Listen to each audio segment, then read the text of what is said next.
Apple లేదా ఏదైనా fruit కొనేటప్పుడు దానిపైన ఉన్న స్టిక్కర్ ని చూసి ఇది చాలా న్యాచురల్, బాగా పండింది అని అనుకుని ఉంటే మీరు రాంగ్. అలాంటప్పుడు ఫ్రూట్స్ మంచివా కాదా అని ఎలా తెలుసుకోవాలి? ఫ్రూట్ పైన ఉన్న స్టిక్కర్ ని చూస్తే మనకు అర్థం కూడా కాదు. ఫ్రూట్ పైన బెస్ట్ క్వాలిటీ అని రాసి ఉంటే మనం కళ్ళు మూసుకొని తీసుకుంటాం. ఫ్రూట్స్ పైన ఉన్న లీగల్ స్టిక్కర్స్ కి 3 టిప్స్ ఉంటాయి. టిప్ నెంబర్ 1, ఫ్రూట్ పైన PLU అని రాసి ఉంటుంది. PLU అంటే ప్రైస్ లుకప్ కోడ్ అని అర్థం.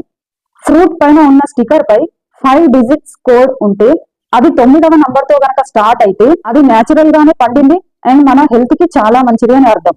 టిప్ నెంబర్ 2, ఒకవేళ 5 డిజిట్స్ కోడ్ నంబర్ ఉండి ఆ ఫ్రూట్ ని కెమికల్స్ తో పండించారు అండ్ మన హెల్త్ కి చాలా హార్మ్ఫుల్ అని తెలుసుకోండి. టిప్ నెంబర్ 3, ఒకవేళ 4 నంబర్ డిజిట్స్ ఉండి ఫస్ట్ నంబర్ 4 తో కనుక స్టార్ట్ అయితే ఆ ఫ్రూట్ మొత్తం కెమికల్స్ తోనే తయారైంది. ఈ ఫ్రూట్స్ ని కనుక తిన్నట్టయితే మన ప్రాణానికి ప్రమాదం అని తెలుసుకోండి. ఈ వీడియోని మీ ఫ్రెండ్స్ అండ్ ఫ్యామిలీకి షేర్ చేయండి. వాళ్ళు కూడా ఈ ఫ్రూట్స్ కెమికల్ అని తెలుసుకొని కొనకుండా అవేర్నెస్ గా